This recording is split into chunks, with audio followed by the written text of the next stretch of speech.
తెలంగాణలో జరుగుతున్నటువంటి పరిపాలన తెలంగాణ వాళ్ళది కాదు. ఇది ఖచ్చితంగా బీజేపీ టీడీపీ కలిసి చంద్రబాబు నాయుడు రూపంలో నడుస్తున్నటువంటి పరిపాలన. ఒకసారి తెలంగాణలో ఒక సామెత ఉంటుంది మా ఊరి దగ్గర, మొగోరికి ఏం తెలుసు మొగల్పూ వాసన అని. అంటే మొగల్పూలు లేవు ఇప్పుడు. నిజంగా ఒక మహిళ పడే ఆవేదన మనకు అర్థం కాదు. ఆమెకు అర్థమయ్యా, శ్రీమతి విజయలక్ష్మి గారికి అర్థమైనంతగా మనకు అర్థం కాదు. తన భర్తను ఏం చేస్తారో, ఎందుకంటే ఒక్కొక్కసారి కాదు, సెకండ్ టైం అరెస్ట్ చేసారు. ఆయనను సెకండ్ టైం అరెస్ట్ చేసారు.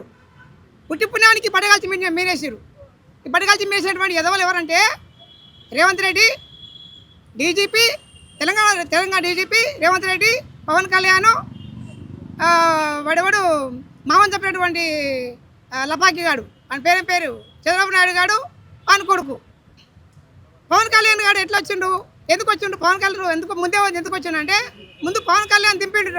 పవన్ కళ్యాణ్ దింపేటువంటి ఏదో ఎవడంటే ఇంతకు చెప్పిన లపాకి గాడు, ఆయన పేరు చంద్రబాబు నాయుడు.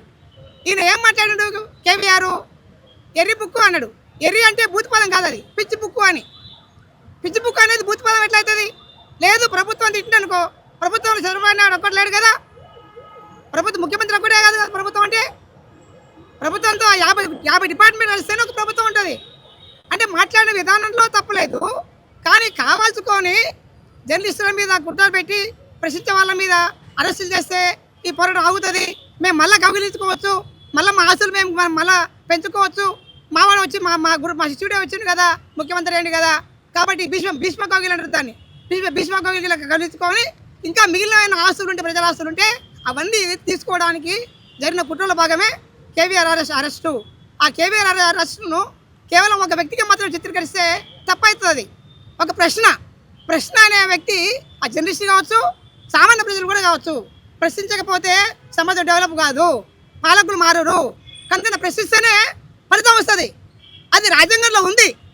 ఒక భావ స్వేచ్ఛ హక్కు అనేది రాజ్యాంగంలో అంబేద్కర్ రాసిన రాజ్యాంగం ప్రకారంగానే మనం కొట్లాడినాం. తెలంగాణ యాస మీద వాడు ఎగిరిగా చేస్తే కొట్లాడినాం. తెలంగాణ సంపద దోసుకుంటే కొట్లాడినాం. తెలంగాణ మీద మీకెందుకు తెలంగాణ మీకు తెలుగు లేనప్పుడు కొట్లాడినాం.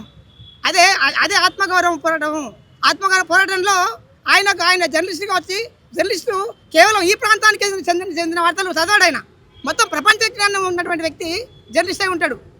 కాబట్టి ఆయన ఛానల్లో తెలంగాణలో జరిగినటువంటి అన్యాయాల మీద మాట్లాడిండు, ఆంధ్ర జరిగినటువంటి అన్యాయాలు కూడా మాట్లాడిండు. దాంట్లో ఏం బుద్ధులు ఏం మాట్లాడలే కదా. కానీ ఎందుకు అరెస్ట్ చేశారంటే, ఎవరు ప్రశ్నించే వాళ్ళ మీద రేపు నెక్స్ట్ జరగబోయేది ఉపా కేసులు పెడతారు, ఎన్ఐ దాడి చేస్తారు, అర్బన్ ముద్రేస్తారు, చివరికి ఓటు చేస్తారు. అయినా సరే తెలంగాణ ఉద్యమకారులు, ప్రజా సంఘాలు, మాలాంటి ప్రజా సంఘాలు ఖచ్చితంగా దోపిడీ ఆగేంత వరకు ప్రశ్న ఆగదు. దోపిడీదారులు ఆగేంత దోపిడీ మీరు ఆపండి, మేము ప్రశ్న ఆగుతుంది. మా ఆత్మగా దెబ్బతిన్నంత వరకు మీరు మేము ప్రశ్నిస్తూనే ఉంటాం. మా ఆత్మగారిని కాపాడుకోవడానికి, చావడానికి సిద్ధంగా ఉందని తెలియజేస్తూ ముగిస్తున్నాం. జై భీమ్, జై ఇండియా, జోహార్ తెలంగాణ మరి వీరులకు.